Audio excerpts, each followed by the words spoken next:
Sometimes a story begins not with a sound, but with the absence of one. In a world filled with crashing waves, laughter, and music, one little girl lived in complete silence until a single moment changed the course of her life forever. What happened inside that coastal mansion stunned everyone who witnessed it, and it all began on an ordinary night when two very different lives crossed paths in the most unexpected way. Before we start, if you love emotional healing stories that touch the heart, consider subscribing to the channel. It helps us bring more stories like this to you, and you won't miss what comes next. Now, let's begin. The night began with sound-rich, layered, hypnotic sound. There was the soft tremble of crystal glasses touching the low thrum of a jazz quartet warming up, and the distant roar of waves rolling against the private shore of the Ward oceanfront resort. Every note floated through the marble halls like a promise of luxury. Guests murmured, laughed, toasted. The world felt alive, rhythmic, full. Then everything cut to black. Not the lights, not the music, the sound itself. The shift was so sudden it felt violent. One moment the party breathed in harmony, and the next, silence fell like a curtain, thick, absolute, unnatural. And inside that silence stood an 8-year-old girl in a white dress, breaths trembling in her chest. Sophie Ward watched mouths moving, waiters greeting guests, a violinist adjusting her bow, her mother speaking to a manager, but she heard nothing. Not a single tone. Not even the faint hum of space that most people take for granted. She only felt the weight of the world moving without her, a choreography she could see but never join. Her fingers tightened around the edge of her sketchbook. She tried not to panic. Not again. Not here. She forced herself to breathe slow and steady the way her speech therapist taught her. Silence wasn't new to her, but tonight it felt heavier. She lifted her eyes toward the glass wall of the ballroom. Beyond it, waves rolled and crashed, stirring white foam beneath the moonlight. Sophie pressed her palm to the cool surface. She couldn't hear the ocean, but she felt the vibration, soft, pulsing, familiar. The sea was the only place she didn't feel abandoned by the world. On the other side of the ballroom, Helena Ward, Billionaire CEO and tonight's dazzling host, lifted a champagne flute to greet a foreign investor. Her expression was practiced perfection. A poised smile, eyes sharp with intelligence, posture honed by years of boardrooms and headlines. But the moment her gaze drifted toward her daughter by the glass wall, her smile cracked just a fraction. Helena excused herself, heels tapping lightly as she crossed the room. "Sweetheart," she murmured, though she knew Sophie couldn't hear her. She touched her daughter's shoulder gently. Sophie turned. Her lips formed a small, polite smile, the kind that always squeezed Helena's chest with guilt. She should be hearing laughter right now, Helena thought. She should be hearing the music, the ocean, my voice. Anything. But her little girl lived in a world without sound. A world Helena believed she had somehow given her. The memory struck before she had a chance to push it away.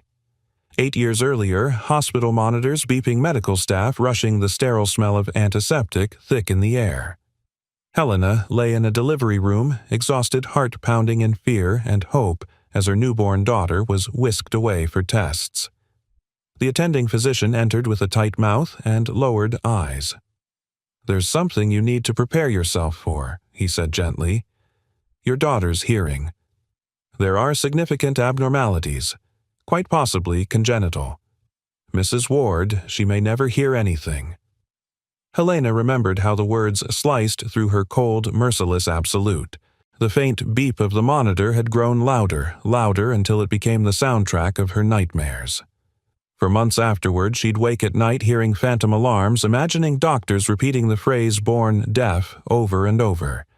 And now, 8 years later, the guilt still lived in her. It clung to her like a ghost she couldn't exorcise. The world saw Helena as a titan, an iron-willed businesswoman who built a hospitality empire across 3 continents. But Helena knew a quieter truth. All her power, all her wealth, none of it helped her unlock the simple miracle of sound for her child. She hired specialists from Switzerland, Japan, Boston. She paid for experimental devices, state-of-the-art scans, training therapies. Each time the conclusion was the same: irreversible, congenital, born deaf. Sophie tugged at the sleeve of Helena's gown. Her small hand shaped a sign. "Are you okay?" Helena forced a smile and signed back, "Always when you're beside me." But the truth echoed inside her. "I'm terrified every minute." As she guided Sophie toward the quieter side of the ballroom, the resort's operations manager rushed in, tablet in hand, whispering something urgent. Helena's expression shifted. Concern. Annoyance. It was hard to tell. Her emotional walls were legendary. "Just handle it," she answered softly. "Tonight needs to be perfect." But the manager shook his head. "You need to know, ma'am. The night shift maintenance hire just checked in. The new janitor." Helena arched an eyebrow. "We hired a new one." "Already, yes." HR pushed it through quickly to cover the evening outages. "His name is Jake Coleman." The name meant nothing to her. Another worker in a blue uniform. Another stranger in her world of polished surfaces and flawless expectations. But Sophie's head turned. Her eyes flicked toward the hallway, curious. Helena didn't notice. She was too busy rehearsing the same silent prayer she carried every day. "Please let me find a way for my daughter to hear. Let me fix what I failed to protect." From the corridor behind them came a sound audible only to the audience: a heavy door opening, boots stepping onto polished stone, and the soft jingle of a tool belt. The kind of sounds Sophie should have heard. The kind of sounds that would soon change everything. Helena exhaled slowly, unaware her life had just intersected with a man who would rewrite her daughter's future. And in that moment, with the ocean rumbling far below and the silent world pressing in on all sides, the stage was set. As the ballroom murmured on, Sophie turned her head sharply, not because she heard something, but because she felt a vibration that didn't belong to the ocean. A vibration traveling through the floorboards. Her hand tightened on her sketchbook. At the far end of the hall, unseen by both mother and child, the janitor in blue closed the maintenance door behind him, and the faint echo of metal against metal pulsed through the silent world of a girl who was never meant to hear anything at all. The storm outside hadn't arrived yet, but something in the air felt charged like a low hum beneath the surface of the resort. Jake Coleman stepped through the staff entrance boots, damp from ocean mist, a canvas tool bag slung over his shoulder. Each footstep echoed softly down the polished hallway, traveling farther than he intended. He paused, exhaled, and tightened his grip on the strap. First day. Don't mess this up. The uniform navy blue stiff from industrial washing felt foreign on his skin. He'd once worn heavy protective gear helmets, belts full of insulated tools. He'd been an industrial electrician, the guy companies called when a building was failing and panic filled the air. But that life died with the woman he loved. 8 years earlier, a warehouse fire had swallowed the night. A faulty alarm system ignored by the building owners. A cascade of negligence. By the time Jake reached the site, flames were already ripping through the roof. His wife Emily had been inside doing overtime data work. They called the fire an accident. Jake called it a theft, one that stole his wife, stole his future, and stole any faith he had in responsibility from people with money. He had walked away from the field after that. Too much pain, too much anger, too many nights hearing alarms in his dreams. Now he pushed a mop, fixed loose wires, cleaned up other people's messes. It paid enough to keep him renting a small apartment and almost enough to fight for shared custody of his son, Max, a 10-year-old with the kindest heart Jake had ever known. Tonight's shift meant more money, more hours, another tiny step toward bringing Max home. Jake walked farther down the hallway and approached the ballroom. The glow from the event spilled out in golden streaks. Laughter music and clinking glasses mixed in a blur of distant noise. He didn't plan to get anywhere near the guests. He just needed to reach the service panel at the back, check the flickering lights the manager had complained about, and stay invisible. But fate had different timing. As he rounded the corner, a metallic clatter split the quiet, sharp piercing unmistakable. His wrench slid from the side pouch and crashed onto the hardwood floor. The sound cracked through the hallway like a shot. "Damn it," he muttered, kneeling to grab it. But then he froze.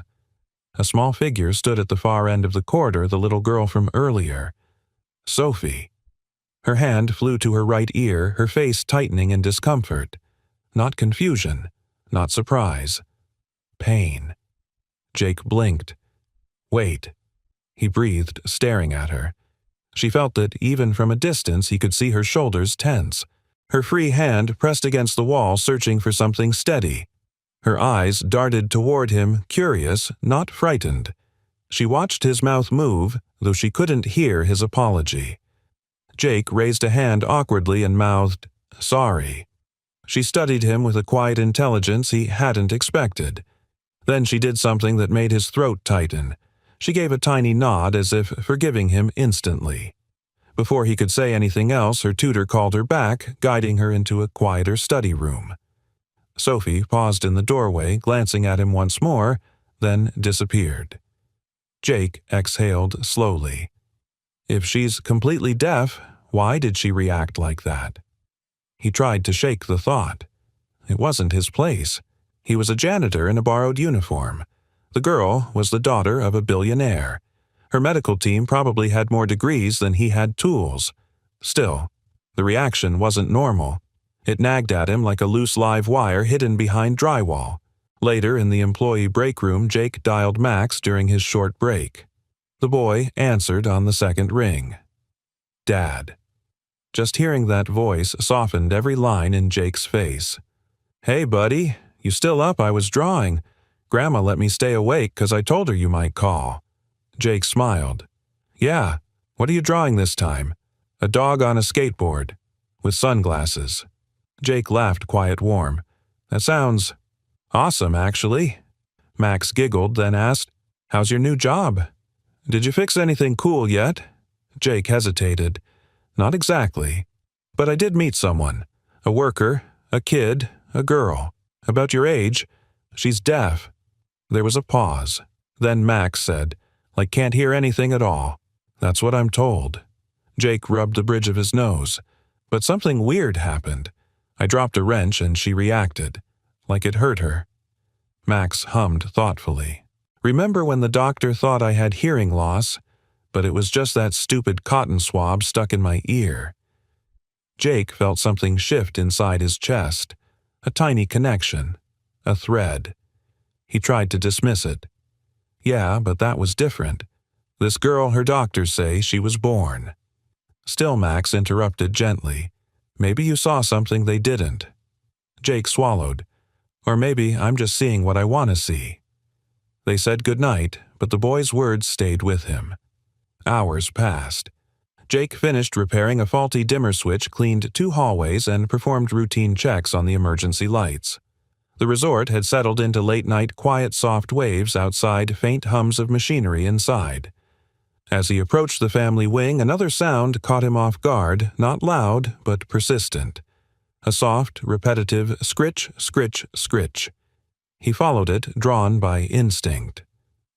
Through the cracked door of a small art studio, he saw Sophie sitting cross-legged on the floor.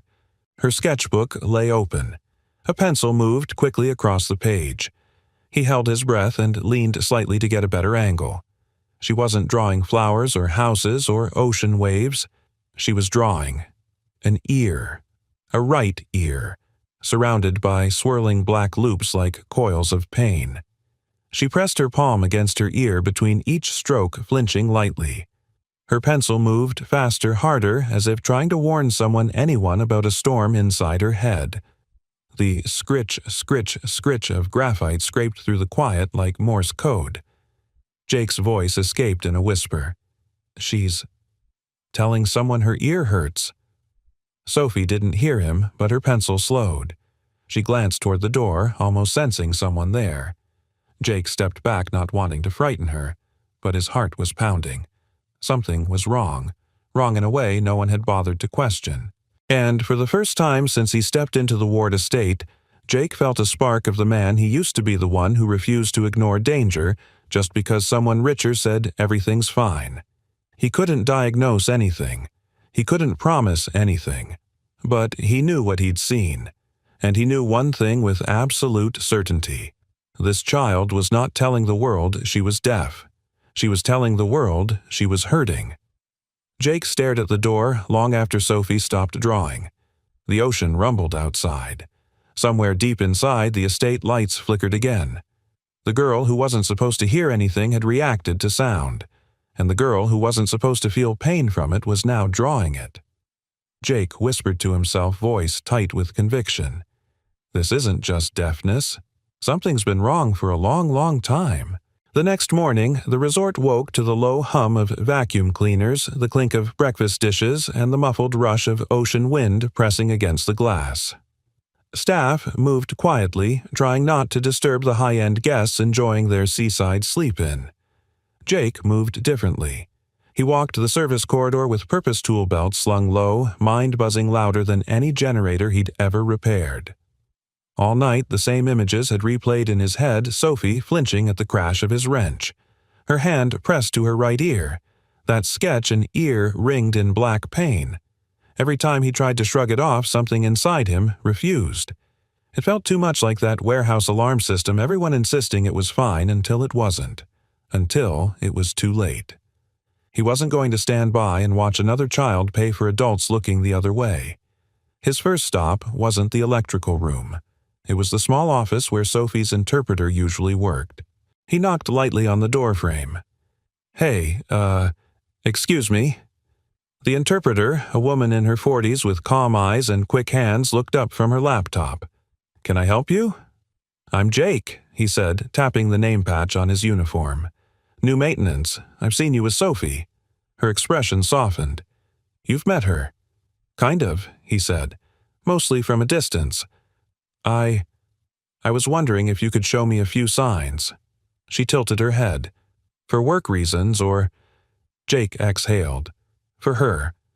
I don't want to bother her with my voice if she can't use it. I just want to say simple things. I'm sorry. Thank you. Are you in pain? That kind of stuff. Something in his tone must have reached her. She closed the laptop gently. All right, she said. We've got 10 minutes before her lesson. She stood and showed him slowly, patiently. Sorry, she said, drawing a small circle over her chest with one fist. Thank you. A hand from chin outward. Pain, 2 fingers twisting toward each other like a small lightning strike. Ear. She touched the side of her head. Then you can point right or left. Jake mirrored her, his rough hands careful, almost reverent. The shapes felt strange and powerful at the same time, like tools for a different kind of repair. The interpreter watched him for a moment. Most people don't bother, she said quietly. They just speak louder and hope. Jake's jaw tightened. Yeah, that sounds familiar. He practiced a few more times, murmuring the words under his breath. Sorry. Thank you. Ear. Pain. Stop. The rhythm of it settled into his muscles. Later that afternoon, he found a reason to be near Sophie's study room. He told himself he was just checking outlets, testing emergency lights. But every time he walked by her doorway, he listened not for sound, but for signs of strain in her small shoulders, the way she cradled her head. Finally, he saw an opening. Sophie sat at a table tracing shapes in a work booklet. The interpreter had stepped out to speak with a staff member. Sunlight filtered through the glass, but the room itself was quiet, thick padded silence. Jake stepped inside slowly, boots making soft taps on the floor. He lifted his hands where she could see them and signed, "Hi." Her eyes widened a fraction. She put her pencil down. Jake pointed to himself. Jake, he spelled clumsily, feeling like a beginner all over again. She watched his fingers, then knotted lips curving a little. He walked to the side of the table, not too close, and tapped lightly on the wooden surface, just enough to create a subtle vibration. Her fingertips brushed the table. She felt it. Her gaze flicked to his hand. He tapped again, this time in a slow pattern.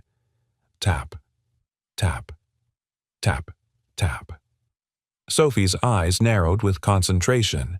She lifted her own hand and copied the rhythm. A tiny smile, real, unguarded, glimmered at the corner of her mouth. Jake's chest warmed. Then he reached into his pocket and set a small metal washer on the table. He flicked it gently so it spun and rattled, producing a thin, metallic ring. To him, it was barely a sound. To a normal ear, it was a delicate noise. To Sophie, she flinched. Her right hand flew to her ear. Her face tightened as if the sound wasn't just a sound, it was a needle. Jake froze.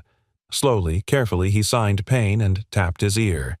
Then he pointed left-right, inviting her to choose. She pointed firmly to her right ear.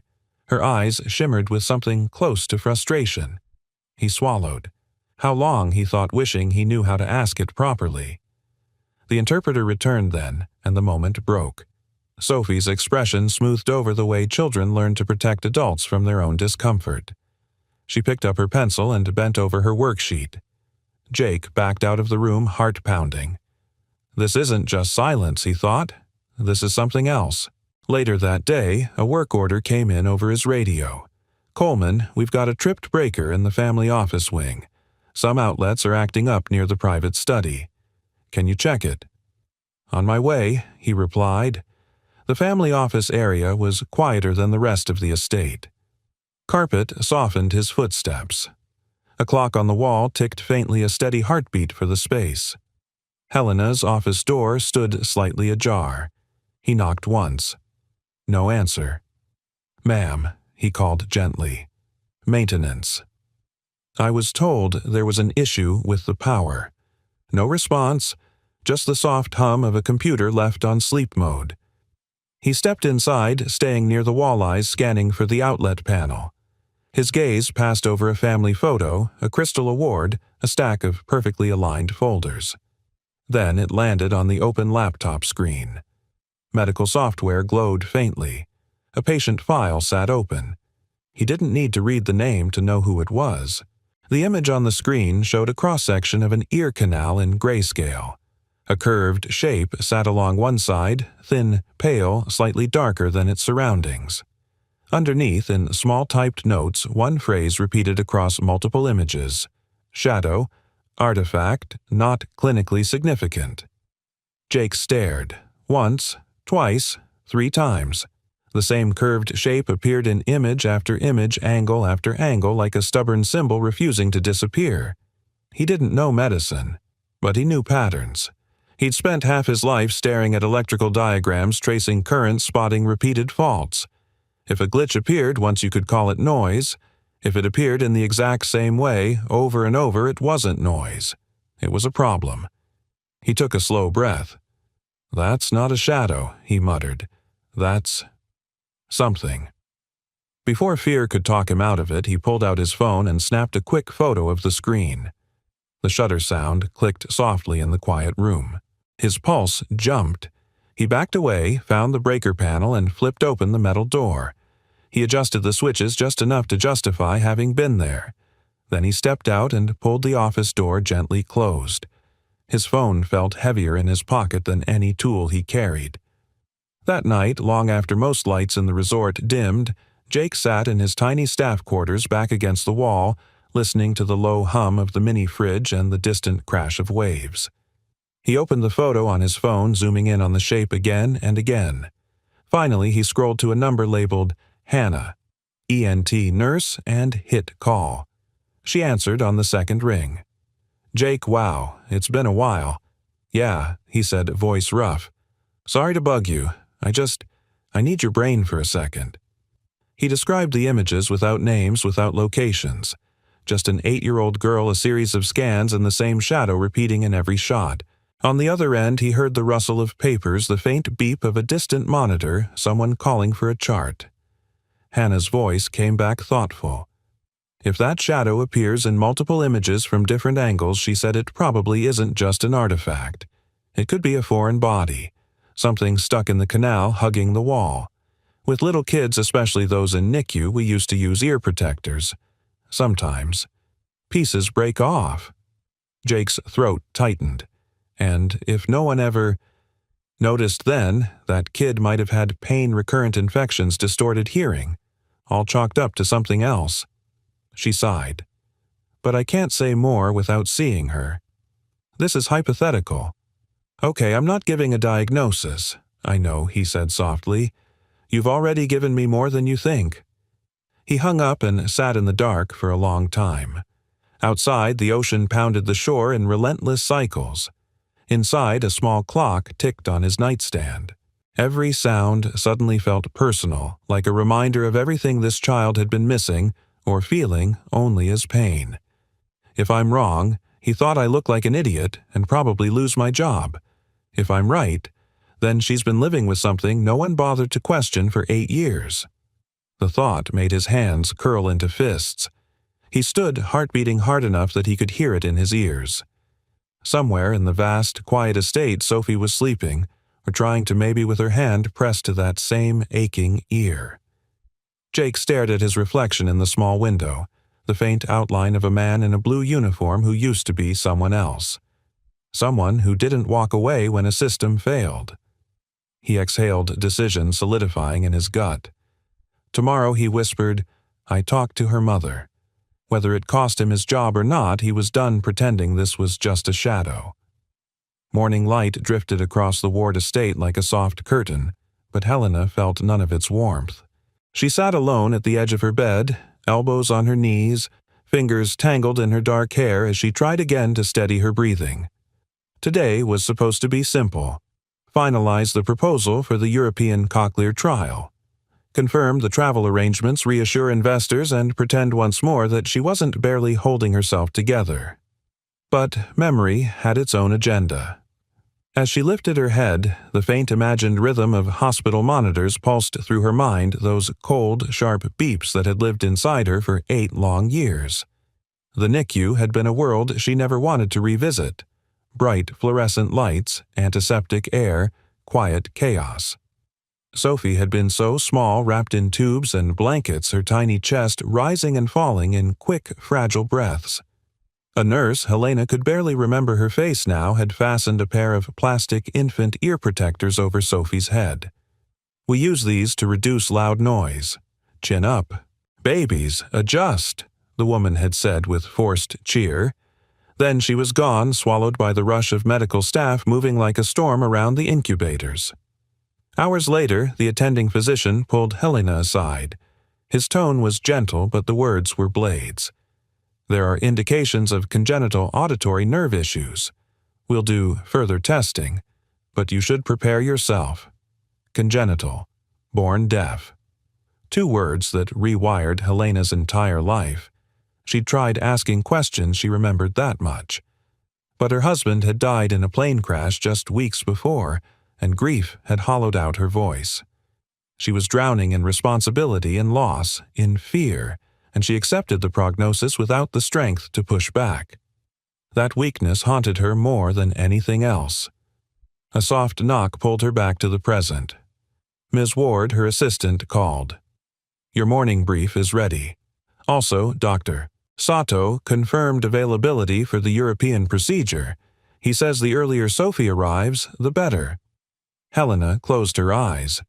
1% chance of success, she reminded herself. They'd said that. And she'd agreed. Because a mother with no answers clings to even the thinnest rope. Thank you, she whispered. I'll be down shortly. She dressed quickly, smoothing the crisp blazer over her shoulders, crafting the image that kept her empire running elegant, composed, invulnerable. But today, beneath the armor, fear trembled. Jake waited outside her office with a knot in his stomach, palms sweating against his tools. He wasn't afraid of confrontation. He'd faced men twice his size, flames licking at his heels, broken systems ready to explode. But facing a billionaire mother about her daughter's medical condition. That was different. That somehow felt scarier. When Helena entered, her gaze flicked to him. Mr. Coleman, she said, voice even. Is there a problem? He cleared his throat. Ma'am, I know I'm overstepping, and I know this could get me fired, but I need to ask you something. It's about Sophie. Just the mention of her daughter's name made Helena's jaw tighten. What about her? Jake chose his words carefully. Has she been touching her right ear a lot, or reacting to certain noises, even faint ones? Her expression shifted, but not in the way he hoped. It hardened. Why are you asking me this? Because I've seen her in pain, he said, hands moving instinctively as if they wanted to sign the words. Not confused, not startled. Pain. And I've seen medical images. Her eyes flashed. You went through my daughter's medical files? No, Jake said quickly. I didn't go looking for anything. The screen was open, and I recognized something. I think something might be wrong that hasn't been checked. Helena's voice lowered into a dangerous calm. And you believe you, a janitor, have discovered what a team of specialists missed? Jake swallowed. I believe kids don't draw pain unless they feel it. And she drew an ear that's enough. Helena stepped toward him, heels clicking like punctuation marks. You think because you've been here a week you understand my daughter. You think you're the first person who tried to save us with wild theories. It's not wild, Jake said softly. Just maybe worth checking. Helena shook her head. You have no idea what I've sacrificed for her, what I've spent, what I've endured. Don't you dare come into my home suggesting I've failed her. Jake's heart clenched. That's not what I'm saying. But that's what I heard, she snapped. From now on, your responsibility is to maintain this property. Nothing more. Stay away from Sophie unless absolutely necessary. The words landed like cold steel. Jake stepped back. He wasn't angry, just hurting in a way he didn't expect. He nodded once. Understood, ma'am. But as he left the office, something on the wall caught his eye. Sophie's latest drawing pinned onto a corkboard. The same right ear, the same spirals of black pain. And now, tiny red dots radiating outward like sparks. A silent cry drawn in pencil. Jake stared at it for a long moment, fists clenching at his sides. Someone has to listen, he thought. Even if her mother won't. Helena stayed in the office long after Jake left, breath trembling. She hated him for what he'd said, but she hated herself more for how quickly her defensiveness rose. Was it because she feared he might be right? She pushed the thought down the way she'd pushed down 1,000 doubts over the years. She grabbed her keys and the folder for the European trial. There was no time for emotional spirals. She had a flight to catch, a deal to secure a future to fight for. Later that afternoon, as she stood by the car, Sophie appeared behind the window of the front foyer, small hand pressed to the glass lips, forming words Helena couldn't hear. The caretaker signed it for her. Sophie says, Mom, be careful. I'll wait for your sound. Helena froze. Your sound. She hadn't heard that phrase in years, back when Sophie was a toddler trying to feel Helena's voice through her chest when hugs were the closest thing to communication. Her throat tightened. She almost turned back. Almost. But fear, old familiar fear, won. She stepped into the car and shut the door, sealing herself away from the guilt. As the engine started, thunder rumbled faintly in the distance. The wind picked up. Glass shuddered softly in its frame behind her. Inside the estate, Sophie watched the car drive away, one hand still on the glass. And deep inside the hallway, Jake stood alone, staring at the storm clouds gathering over the shoreline. He whispered into the coming wind, I'm not letting this go. The sound of thunder grew louder. A storm was forming inside the Ward family and outside on the darkening sea. By early afternoon, the wind along the coastline had changed its voice. It no longer brushed softly against the windows, it pressed. Heavy, restless, carrying the promise of something stronger. The resort staff kept checking the weather alerts on their phones, the digital warnings flashing shades of orange and red. A storm was forming offshore, large enough that even the wealthy guests began to shift uneasily. Jake felt it before he saw it. Years of electrical work had tuned his body to changes, and air pressure storms were unpredictable, unforgiving. They shook the bones of buildings and exposed every overlooked flaw. And now they were coming for the Ward estate. He moved through the corridors checking window seals, emergency lights, backup generators. His hands worked automatically, but his thoughts were elsewhere. Stay away from my daughter. Helena's words still echoed in his head. He understood her fear, even if she didn't. A parent drowning will sometimes push away the one person trying to keep them afloat. But that didn't make it easier to swallow. He paused outside Sophie's study room and peeked in. She sat alone at her table sketchbook, open, her tutor having stepped out for a moment. Through the thick windows behind her, the sky darkened, clouds curling like a giant fist drawing closer. Sophie wasn't looking outside. Her right hand was pressed against her ear again, fingers splayed like a small shield. That tiny gesture punched something deep inside Jake. He stepped into the room with deliberate calm, tapping lightly on the doorframe so she could see the movement. Her head lifted immediately.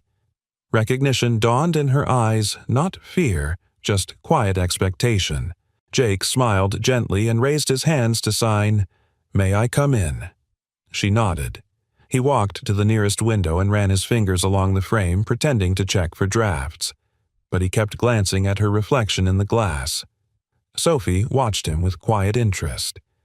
Jake tapped the table, once a soft vibration. She touched her fingertips to the wood. Tap, tap, tap. The rhythm matched his. Jake felt something in his chest loosen.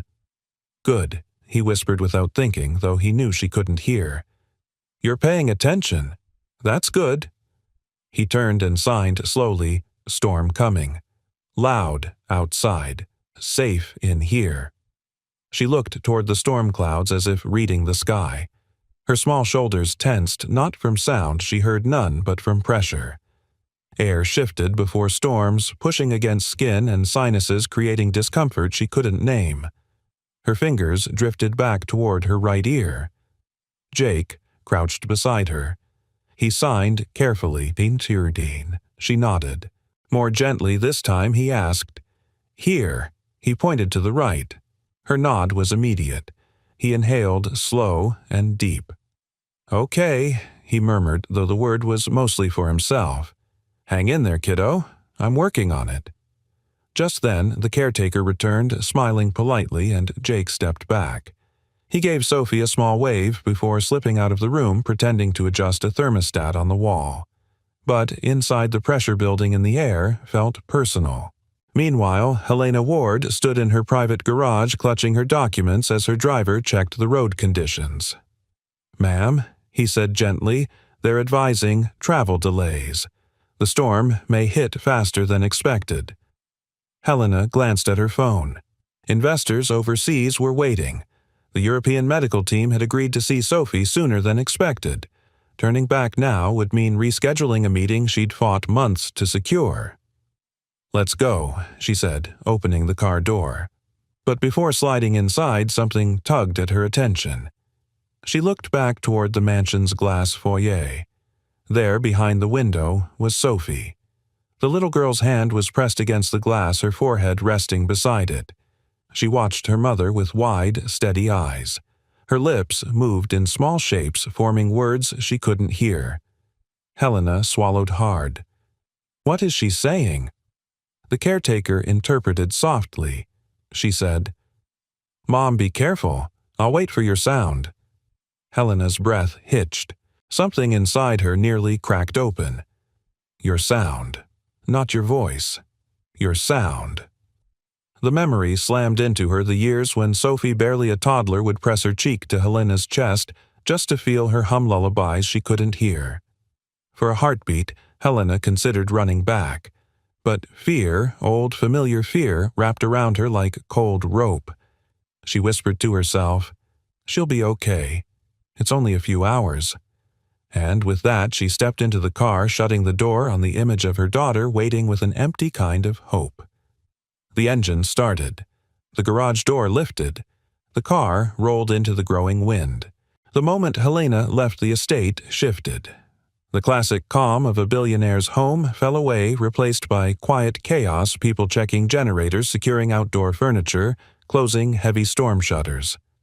Jake moved from room to room, tightening bolts, testing circuits, ensuring the old wiring wouldn't give out under pressure. But every time lightning flickered across the sky, his thoughts returned to Sophie. He needed to stay close without breaking Helena's order. Fortunately, storms gave him reasons to be everywhere. He found himself back near Sophie's hallway as the first real gust slammed against the glass. The pressure drop reverberated through the building, air, hushed, then groaned. Inside the study room, Sophie stood up abruptly, clutching her ear harder. Her sketchbook slid off the table papers, scattering. Her caretaker rushed in to help, but Sophie shook her head and stepped back, overwhelmed by a sensation she couldn't name. Jake felt the shift even from outside. He knew that feeling, the eerie stillness that always came seconds before a storm, unleashed its full strength. He began checking the large windows lining the hallway, pressing against them to ensure their seals held. He could feel the vibration deep in the frame. Without realizing it, he positioned himself closer to Sophie's door, letting instinct guide him. If anything happened, if the storm shook the structure or the lights flickered or the pressure spiked, he wanted to be within reach. Outside, thunder rumbled, rolling long and low across the sea. Inside, Sophie flinched not from sound, but from the pressure, the way the air itself seemed to throb against the sensitive spot in her ear. Jake breathed out slowly. "You're not alone, kid," he whispered under his breath. "I'm right here." The lights above them flickered once, twice. The storm was arriving, and with it, the moment everything would change. A flash lit the sky white. The lights trembled overhead. Sophie stumbled, holding her ear. The storm was no longer approaching, it had arrived, and Jake, heart-pounding, took one step toward the hallway, ready for whatever came next. The storm didn't announce itself with a single roar. It crept in slowly, first as a low groan pressing against the mansion's thick windows, then as a tremble in the wooden frames, and finally as a sudden crack of thunder that seemed to rattle the very bones of the house. Outside, the sky had swallowed every trace of blue. Inside, the lights began their restless dance. Flicker, hum, fade, return. Sophie moved through the upstairs hallway, clutching her sketchbook to her chest. The shifting air pressure made her right ear throb, a dizzying ache that pulsed behind her eyes. She didn't hear the thunder, but she felt it. It moved through the floorboards, through her ribs, through the fragile place in her skull that had hurt for as long as she could remember. She winced as another vibration rolled through the mansion. The lights above her flickered again.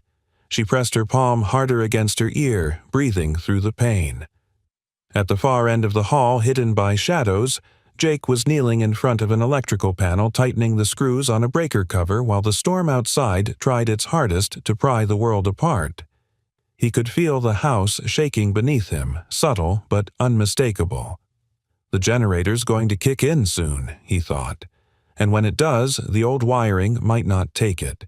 He'd already been working double time since the storm began, darting between wings of the mansion, checking every critical system. But now, a soft thud echoed down the hallway, sharp, heavy wrong. Jake's head snapped up. Another sound followed, a small gasp. Not a true sound, more like the ghost of one, but enough to send him sprinting toward it. He turned the corner just in time to see Sophie stumbling, her sketchbook slipping from her fingers as she crashed gently against the wall and slid to the floor. Lightning flashed outside. The lights died completely. Jake rushed toward her, the beam of his small work flashlight slicing through the sudden darkness.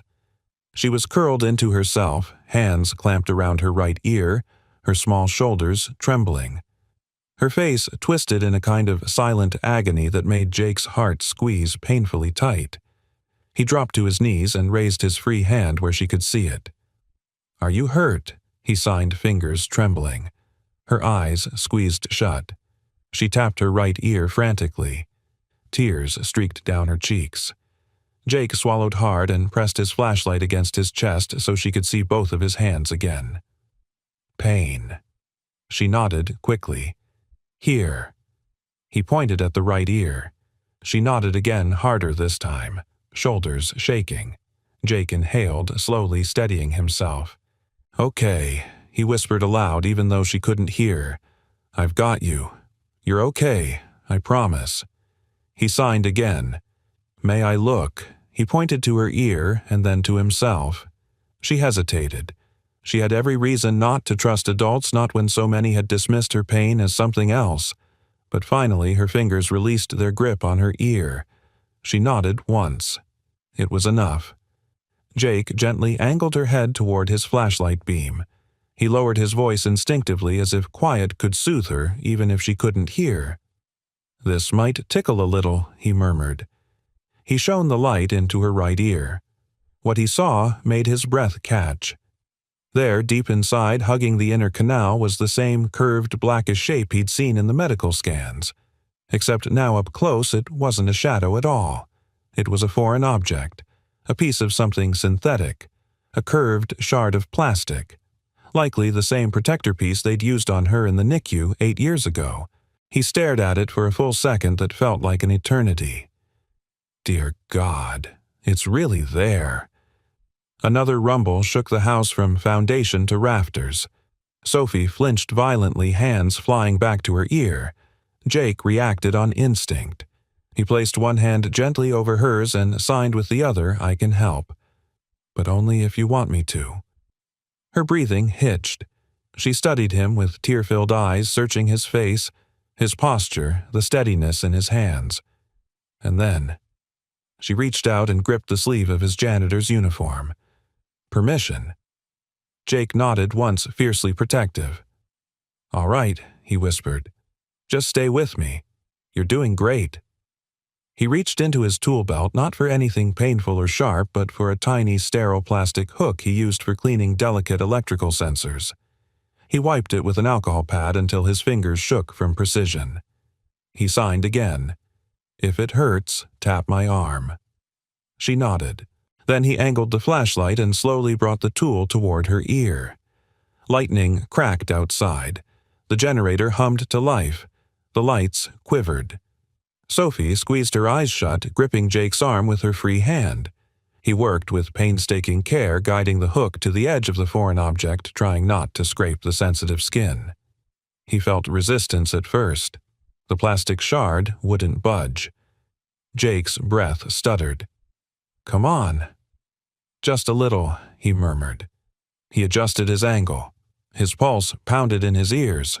Water drummed against the windows outside. The storm seemed to hold its breath with him. He tried again. This time something shifted. The shard loosened just a millimeter. Jake froze, steadying his hand.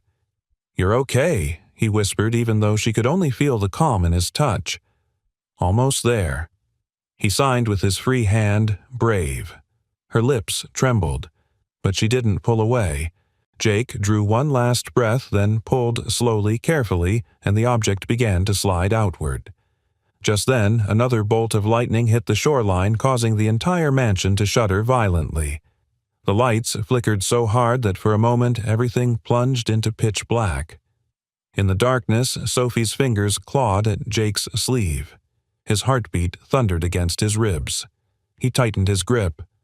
"Hang on, kid," he whispered, voice trembling with urgency. "Don't move." When the lights flickered weakly back on, the shard was halfway out, and with one final careful pull it slipped free. A piece of dark, curved plastic, wet, worn, jagged around the edges, fell into Jake's trembling hand. He stared at it, horrified and breathless. It's been here. All this time. Sophie opened her eyes slowly, breathing fast, her hand still gripping Jake's arm as though he were the only stable thing in a shaking world. The storm raged on, but inside, everything had changed. For a long moment, neither of them moved.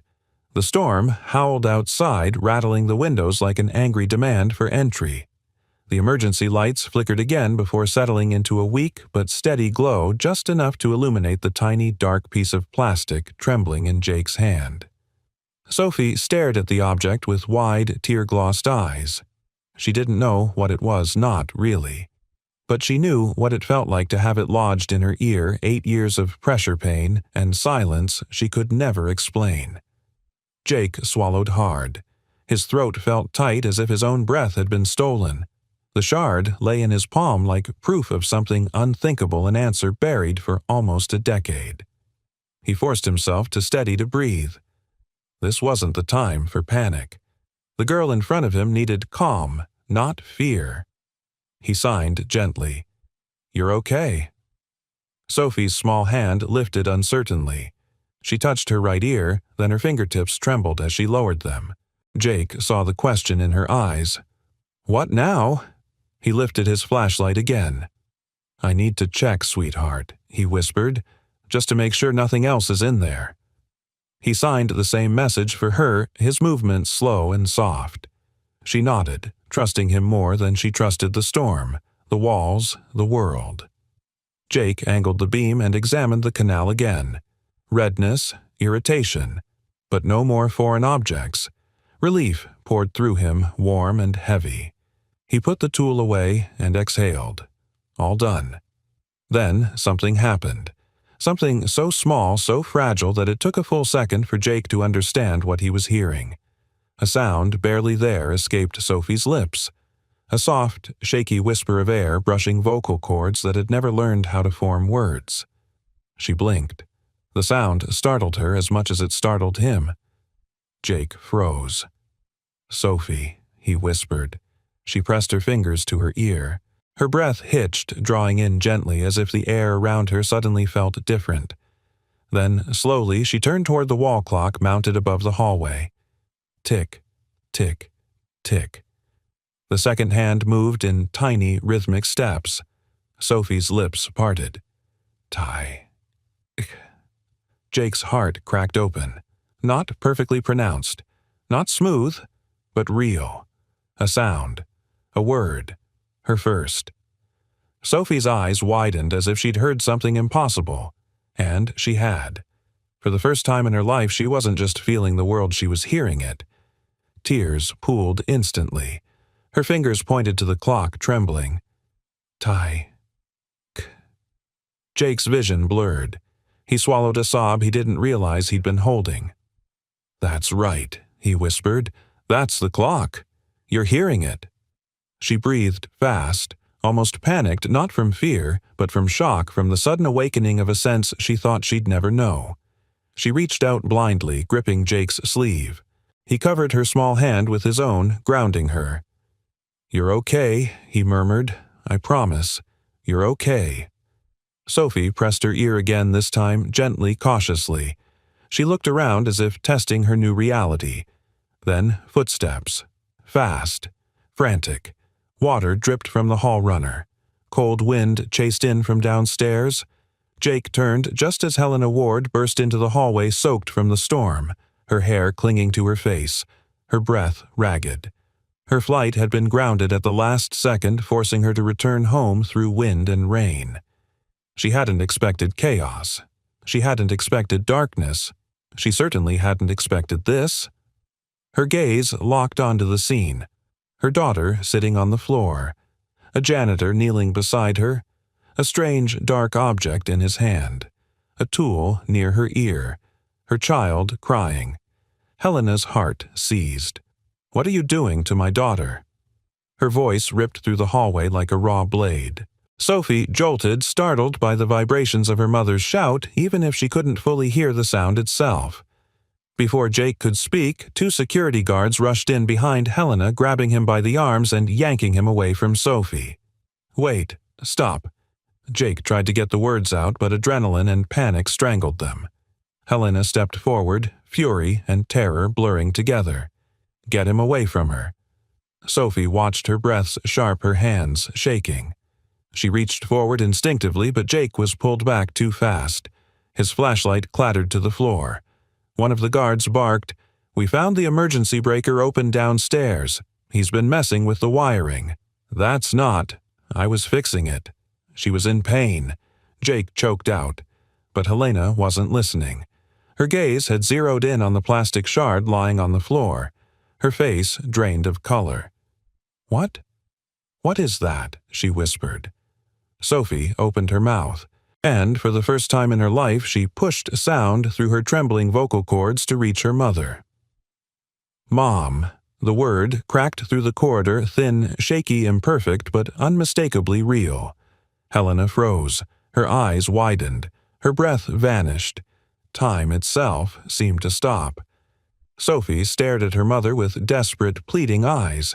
Jake, held tightly by the guards, couldn't move. He could only watch as the impossible unfolded. Sophie whispered again, weaker this time, the word dissolving into a sob. Helena stumbled backward, hand flying to her mouth. Tears sprang instantly. Her knees nearly buckled beneath her. "Oh my God," she whispered, choking on her own breath. "Sophie, you spoke." The guards loosened their grip on Jake, confused by the sudden shift in atmosphere. But before he could say anything, before Helena could gather herself, a medical staff member rushed in. "Miss Ward, we need to get her to the hospital immediately. She's in visible distress." Helena nodded dazedly, wiping her cheeks with trembling hands. She scooped Sophie into her arms, holding her daughter as though afraid she might slip away. The little girl's hands curled against her mother's collar, her face buried in her shoulder, tiny sobs shaking through her. Jake stood helplessly, chest tight, throat burning. He tried to speak, tried to explain, tried to reassure, but security pushed him back as they rushed mother and child toward the front entrance. "Ms. Ward will handle him," one guard said.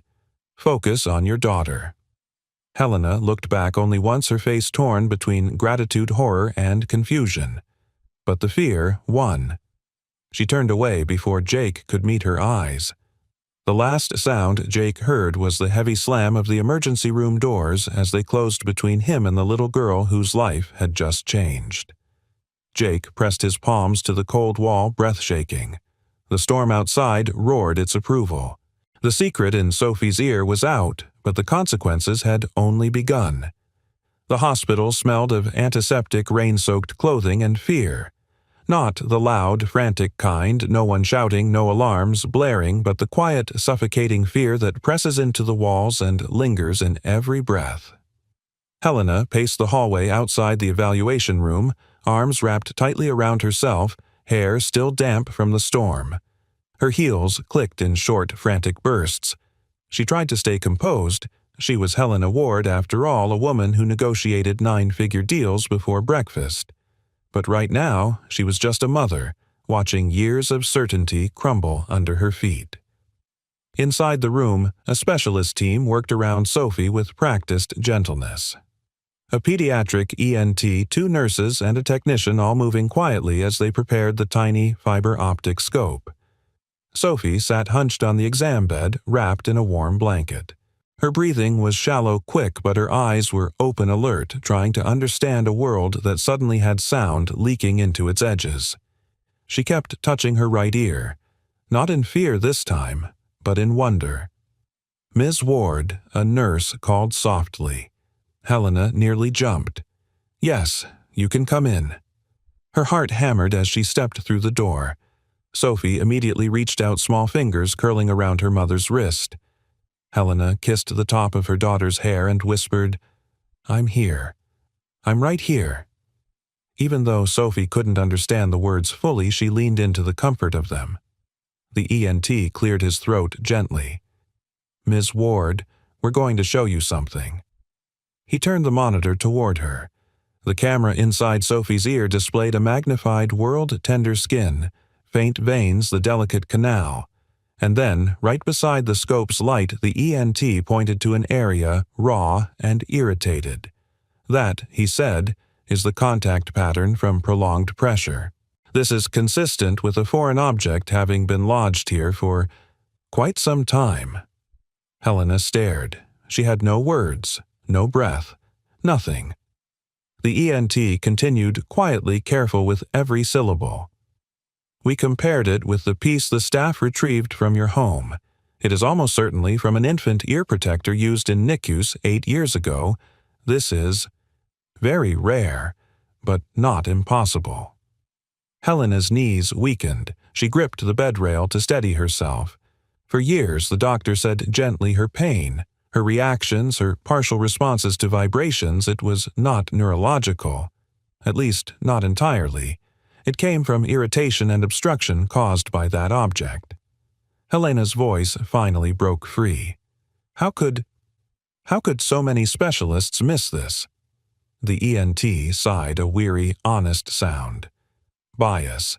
Expectations. When a child is labeled as born deaf, every symptom tends to be filtered through that lens. Scans interpret shadows as artifacts. Teams assume the hearing pathway is non-functional and stop looking deeper. It is not malicious, but it is a limitation of human judgment. Helena felt like the floor was tilting beneath her. She blinked hard, refusing to cry again, but tears still came. It wasn't just the missed diagnosis. It was 8 years of assumptions, 8 years of specialists reassuring her that born deaf meant unchangeable, 8 years of believing her daughter lived in silence, because Helena hadn't asked the right questions when she had the chance. Now Sophie tugged her sleeve. She pointed to the heart monitor beeping beside her soft, steady tones, and then carefully she mouthed a word. A tiny, shaky whisper escaped her, B. Helena broke.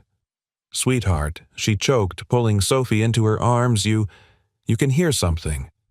Her hands trembled as she held her daughter's face between them. "You can hear." More tears spilled Sophie's and hers, but the miracle was tangled with another emotion, guilt so heavy it threatened to crush Helena's ribs. She almost didn't notice the hospital security guard approaching until he cleared his throat.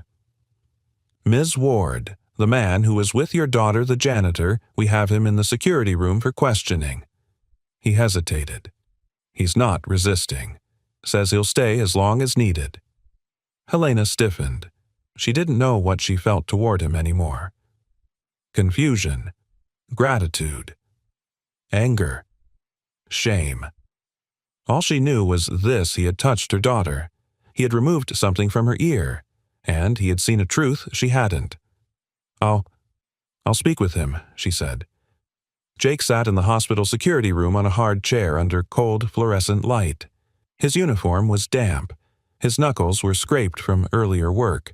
He looked tired, bone-deep, tired but calm. He had told the guards everything. Not about Helena's medical files, not about the scan photos. Just the facts. Sophie had been in pain, something didn't look right, and he acted to help her. Whatever happened next, he'd accept it. He didn't care about his job, not compared to the look on Sophie's face when she heard that first ticking sound. The door opened. Helena stepped in. The guards stood straighter. Jake rose instinctively. Her eyes were red, but her posture remained tall years of training, keeping her spine straight even as her voice trembled. "Mr. Coleman." She began, then stopped, swallowing. It took a long moment before she found her next breath. They explained everything. Jake nodded once. "How is she?" Helena blinked, not what she expected him to ask. "She's hearing some things. Not perfectly, not comfortably, but she's hearing." Jake exhaled relief, striking him like a physical force. "Good. That's good." Silence stretched thick-weighted with the echoes of misunderstandings and fear. Finally, Helena whispered, "You saved my daughter." Jake shook his head. "No, I just didn't look away." Her chin trembled. "I owe you an apology." He hesitated. "Ma'am, you were scared. Anyone would be." "But I was wrong," she said fiercely, tears rising again. "I was so afraid of the world hurting her I didn't realize I'd stopped listening to her myself." Jake didn't speak. He understood fear better than most. Her voice softened. "I don't know what happens next, legally, medically, but I know this. I don't want you punished for helping her." Jake closed his eyes briefly. Relief flickered through him. "Thank you," he murmured. Helena stepped back and opened the door. "Come with me. Sophie asked for you." Jake's breath caught. She asked for me. He followed Helena down the hallway, his boots echoing softly. Each step felt like walking toward the edge of a new world, one filled with uncertainty. Yes, but also something he hadn't felt in years. Hope. Jake paused outside Sophie's room, hearing the faint rhythm of a heart monitor ticking steadily. For the first time, he wondered if this moment, This fragile bridge between silence and sound would change all of their lives forever. The hallway outside Sophie's room felt strangely quiet, not the sterile, oppressive quiet that had defined her life for 8 years, but the gentle kind that sits just before something important happens. Jake stood there feeling the rhythm of his own heartbeat in his palms. He wiped his hands against his uniform, suddenly aware of every stain, every crease. He had never been self-conscious a day in his life, not even when covered in soot and sweat from industrial work. But right now, he felt unworthy of entering the room of a little girl whose world had just opened for the first time. Helena Ward stood beside him. She wasn't the iron-willed CEO anymore. Her posture remained poised, but her eyes, soft worn, were the eyes of a mother stripped bare. "You can go in," she murmured. "She keeps signing your name, or something close to it." A faint smile touched her lips. "She taps her sleeve like she did with yours." Jake's throat tightened. Okay. Yeah." Helena stepped aside and Jake walked into the room. Sophie sat on the bed knees, pulled to her chest, a small set of cushioned headphones resting around her neck. Electrodes monitored her vitals. The heart monitor gave steady beeps, soft, rhythmic, alive. Her head snapped up the second he entered. Her eyes, bright brimming, seemed to lift the entire room. She reached out. Not hesitantly, not cautiously, but as if she'd been waiting for him. Jake moved slowly to her bedside. "Hey," he whispered. "You doing okay?" Sophie placed a trembling hand on his wrist, then pointed to the heart monitor. "B, P," she said softly, the sound rolling unevenly from her tongue. Jake bit down hard on the emotion rising in him. "That's right," he managed. "That's the beeping. You're hearing it." She looked around, wide-eyed, then pointed at the door where a nurse had just walked by. Her shoes squeaked faintly on the polished floor. Sophie startled at the noise, then whispered again. "Hey." "That's footsteps," Jake said, voice cracking with awe. "A sound people make when they walk." Sophie repeated the word in her own way, more breath than voice, but still real. Jake couldn't help it. He laughed softly, tears slipping down before he could stop them. "You're incredible, kid." Helena stepped inside, then quiet as a breath. She watched the two of them, the janitor and her daughter, connected by something she had never been able to reach through money power or medical expertise. Jake turned suddenly self-conscious again. "Ma'am, I'm sorry for everything earlier. I didn't mean to scare her." Or Helena raised a hand gently.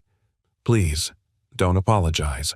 Her voice trembled soft but resolute. "You saw what no one else saw. You listened when professionals didn't. You acted when I froze." Jake shook his head. "You weren't frozen. You were fighting for her. You've been fighting for her every day." At that, Helena looked down, guilt and gratitude warring inside her. The doctor soon entered with the test results. He explained the long-term inflammation, the likely impact on Sophie's partial hearing, the next steps. Through it all, Sophie clung to Jake's sleeve with one hand and Helena's with the other, her eyes darting between the two people who had just become the axis of her little world. When the doctor finished and stepped out, Helena took a slow, shaky breath. "Mr. Coleman." "Jake," he said softly. She nodded. "Jake. I don't know how to say this properly. I've been angry, afraid unfair, and blind. But you—" Her voice caught. "You saved my daughter from 8 more years of pain." Jake looked down at the calloused hands that had done it, the same hands that had failed to save Emily, the same hands that had spent years fixing things no one cared about. "I just didn't want her hurting anymore." That, Helena whispered, is exactly why I owe you more than an apology. She turned to the guards lingering outside the door. "He is no longer under any investigation. Release any reports you filed." The guards nodded. Then she faced Jake again. "I want you to stay, not as janitor on the night shift, as head of maintenance and safety across the entire ward resort system. It's a substantial pay increase." And Jake blinked, stunned. Ms. Ward, Thank you, but I don't know if—" And she continued softly, "I want to help you with your custody case. Your son deserves to be with you." Her voice steadied. "You fought for my child. Let me help you fight for yours." Jake's breath left him. For a second he felt weightless, as if he were hearing something impossible. "You'd do that?" Helena nodded. "I intend to." The room fell quiet except for the faint heart monitor and the storm retreating outside. Sophie squeezed both their hands and whispered a shaky, "Fa." "There." Jake froze, his eyes widening. Helena's breath caught. "Sophie? Did you mean father?" Sophie looked at Jake, then touched his sleeve, the place she always grabbed when she needed help, comfort, or courage. She nodded. The word had been unsteady, imperfect, but full of recognition. Jake sank to his knees beside her bed, overwhelmed. "Sweetheart," he said hoarsely, "I'm not your father, but I'm here. I promise you that." Sophie smiled a real smile. Small, soft, hopeful. Helena pressed a hand to her heart, emotion flooding her chest.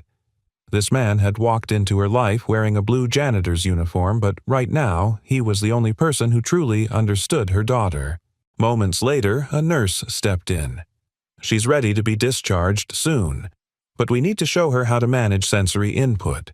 She may be overwhelmed."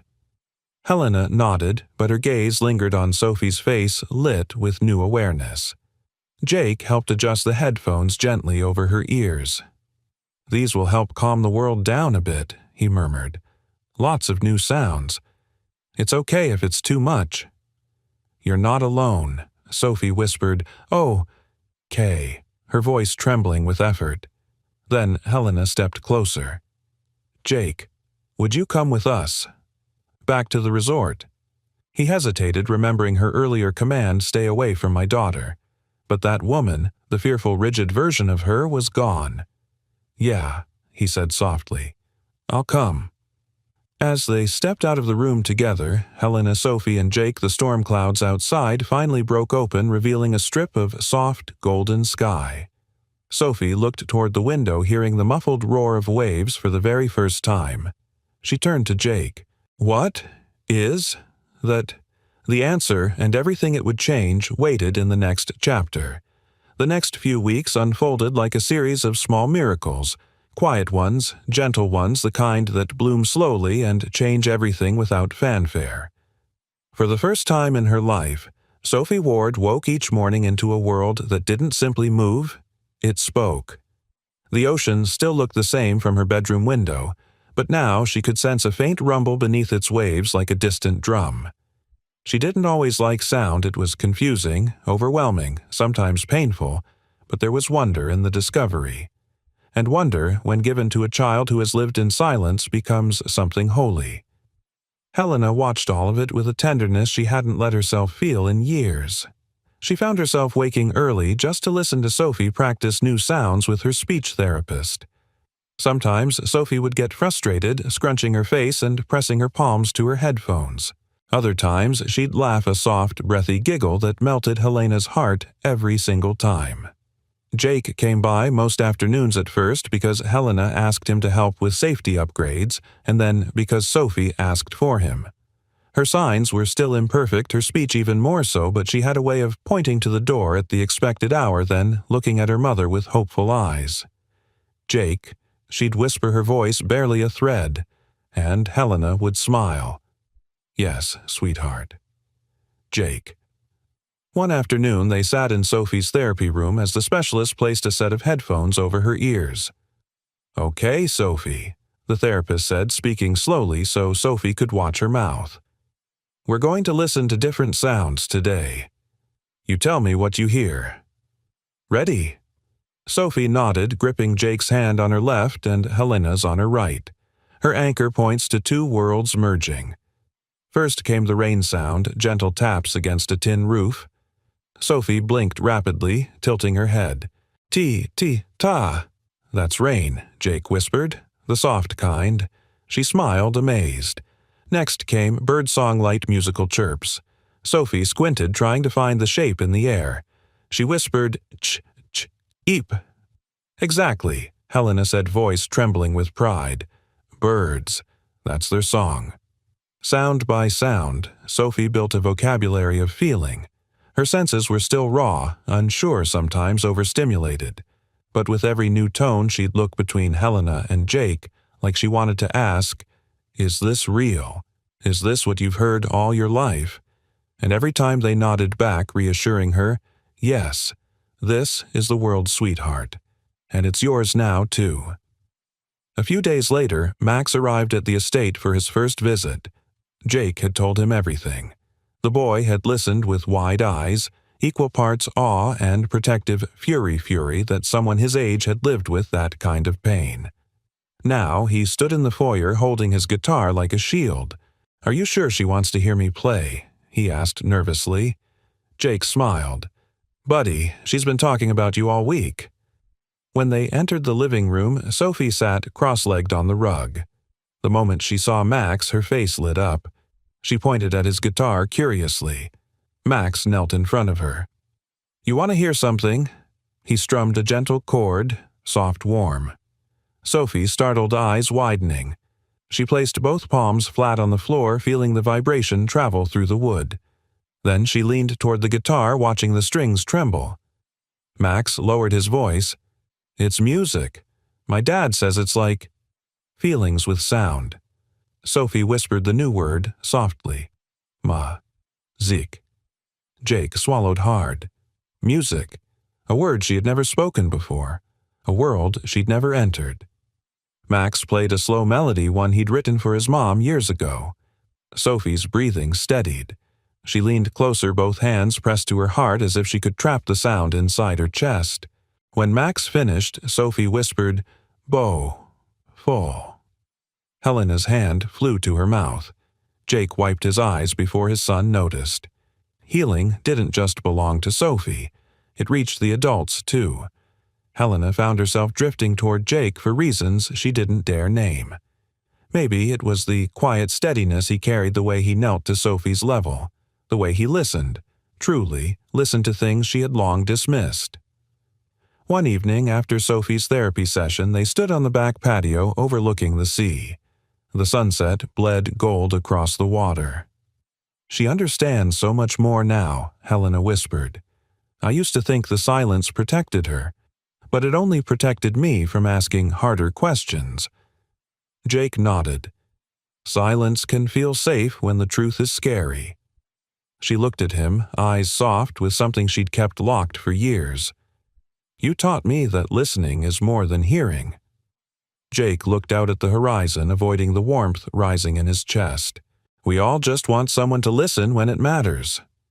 Their silence wasn't awkward. It was full of unspoken gratitude, shared battles, and something tender, growing like a fragile seed between storm-worn hearts. But healing has enemies. News outlets began catching whispers of the story little deaf girl hears for the first time. Foreign object discovered after years of misdiagnosis. Janitor involved. Cameras appeared at the edge of the property. Reporters hounded hospital staff. Old medical records were requested. Some specialists defended their original diagnoses. Others feared legal repercussions. And then the call came. Helena's legal team informed her that the original NICU hospital wanted to settle quietly. Mutual non-disclosure. Substantial compensation. No public statements. Helena stared at the documents they sent, pages dense with legal language. Money, silence, reputation, control. Everything she used to value. She placed the papers aside. She looked toward the living room where Sophie sat between Jake and Max, tapping on a small drum, laughing when the vibrations tickled her hands. For once, she heard her daughter's laughter faintly echo. Not through walls, not through memory, through sound. Helena's eyes softened. Her decision was already made. The night of the resort's grand reopening arrived. Lights glowed across the property. Guests filled the seats. The press waited to hear the CEO's speech. Backstage, Helena held the speech. Her PR team prepared a perfectly crafted piece with no mention of medical errors, no mention of Sophie's ordeal, no mention of Jake. Sophie stood near the curtain, her anticipation vibrating like the drum in her lap. Jake and Max sat in the front row, watching her with pride. The announcer called Helena's name. She walked toward the podium, heels clicking lightly. Then she paused. She looked at her daughter, at Jake, at the truth sitting in her chest like something finally ready to be spoken. Helena took the speech in her hand and tore it in half. Gasps rippled through the crowd. Her fingers trembled as the shredded pages fluttered to the floor. She looked out at the audience, and for the first time in years, she spoke not with power, but with truth. The next words she would say would change everything. For the first time in the long, glittering history of Ward oceanfront resorts, the ballroom was absolutely silent. Not because the microphones failed, not because the sound system glitched, but because every soul in the room felt something shift the moment Helena Ward tore her scripted speech in half. The shredded pages drifted to the stage floor like pale feathers catching the light as they fell. Gasps fluttered through the audience. The photographers froze fingers hovering above their shutters. Even the ocean outside seemed to hush as if leaning closer. Helena lifted her eyes and met the crowd with a steadiness she hadn't felt in years. She didn't need notes. She didn't need polish. She needed truth. "Good evening," she began. Voice warm, quiet, human. "You came here expecting a speech about business luxury and expansion, but tonight, we're not talking about any of that." A ripple of confusion passed through the guests. Helena inhaled.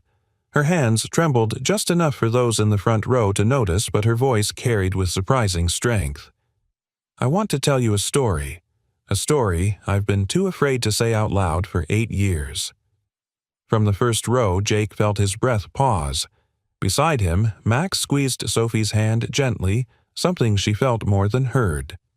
Sophie leaned forward, eyes fixed on her mother.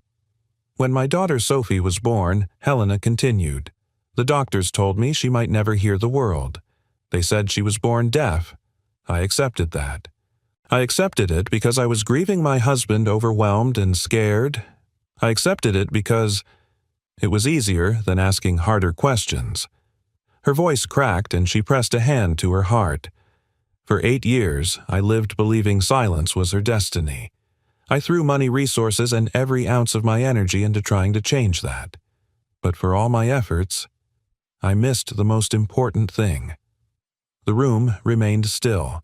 Even the air seemed to hold its breath. I stopped listening to her. A few guests lowered their eyes as if the confession struck something inside them too. "Sophie was in pain," Helena said, voice soft. But every professional saw her through the label she'd been given. They missed what was right in front of them. And so did I. She steadied herself, eyes shining. Then one night during a storm, one man refused to look away. Jake's chest tightened. He wasn't a specialist. He wasn't a doctor. He wasn't a person of influence or authority. He was a maintenance worker, someone most of us overlook without meaning to. But he saw my daughter's pain. He questioned what the rest of us ignored. And because of him, Helena searched the crowd until her eyes found Jake. My little girl heard her first sound. Gasps erupted. The media nearly dropped their cameras. Helena stepped aside from the microphone and extended her hand. "Please welcome my daughter, Sophie Ward." Sophie hesitated for only a second before stepping onto the stage, Max helping her up the stairs while Jake followed protectively behind. The lights brightened. A technician lowered the microphone to her height. The ballroom was so still that the faint hum of the speakers became a heartbeat. Sophie clutched the mic stand with tiny, brave fingers. Helena knelt beside her. "It's okay, sweetheart. Just speak from here." She tapped gently over Sophie's heart. Jake stayed a few steps behind, hands folded, hardly breathing. Sophie swallowed. Her voice was thin, shaky new like a bird testing its wings. "Hello." The room erupted into soft gasps again, but quickly fell silent, giving her space to continue. They say I was born deaf." She took a breath, looking down, then up at the faces watching her with awe. "But the truth is, No one heard me say. My ear hurt. Her words were broken, imperfect, full of stops and tremors. But they were her words, her truth shaped for the first time by sound, by courage, by pain, finally named. The ballroom filled with emotion, eyes watering, hands pressed to mouths, hearts swelling. Helena wiped her tears openly. Jake blinked his away. Sophie turned to him, voice soft as trembling thread. He helped me. He listened. Jake sank to his knees beside her, overwhelmed. Helena rose and faced the audience. Tonight, in honor of Sophie and the many children who go unheard in the noise of our world, I'm announcing the launch of the Willing Hands Foundation. The audience leaned forward. It will fund second opinion screenings, support families navigating misdiagnosis, and advocate for safer, more careful NICU practices. And it will also sponsor emergency infrastructure repairs in children's hospitals, because one man showed me what it means to take responsibility even when no one is watching. She looked at Jake with deep gratitude. The foundation is named after him. The applause began slowly, one pair of hands, then another, until the entire ballroom thundered with it. Sophie jumped slightly at the volume, unsure if it was too loud or too exciting, but Jake steadied her hand with his. "It's okay," he whispered. "They're cheering for you." Later, after interviews and photos, after the lights dimmed and the last of the guests filtered out, Helena found herself walking with Jake, Sophie, and Max down the quiet beach behind the resort. The full moon painted the waves with pale silver strokes. The tide hissed across the sand in a steady rhythm. Sophie stopped suddenly, eyes wide. She turned toward the ocean, tilting her head. A faint rumble, soft, deep rolling, reached her still sensitive ears.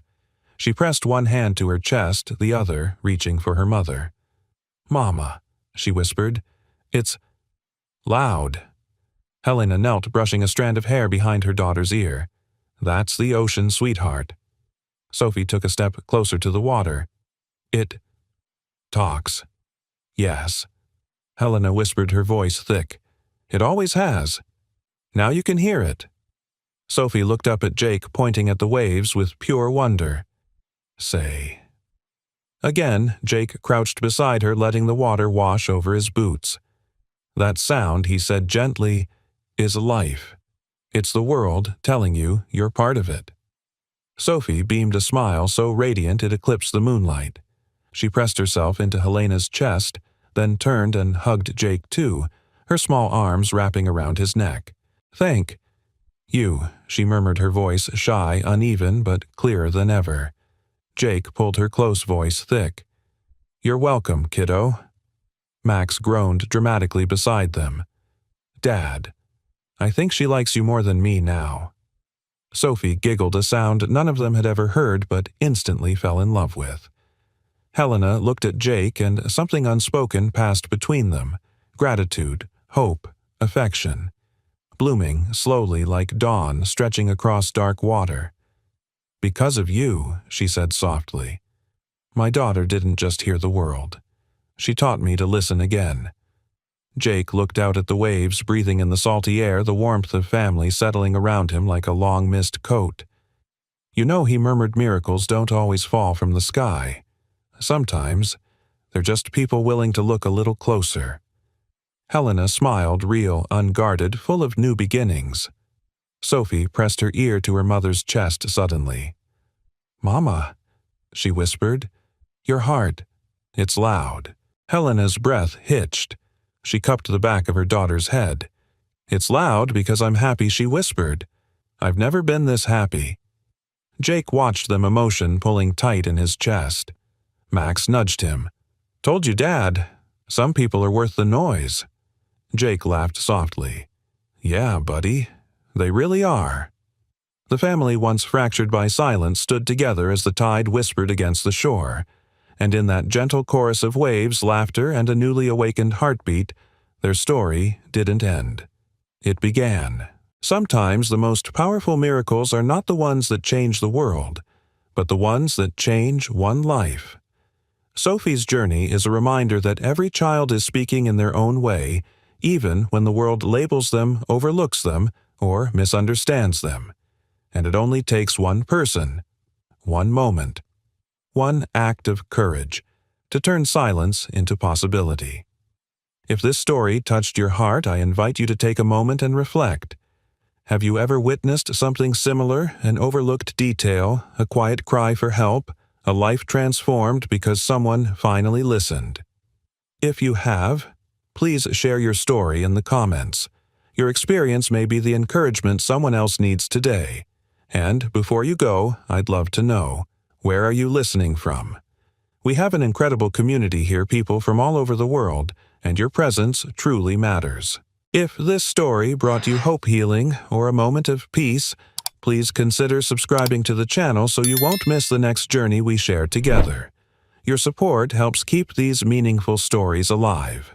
Thank you truly for spending your time with this story. Thank you for listening, for feeling, and for being part of this growing family. Until the next story, take care of yourself and keep listening with an open heart.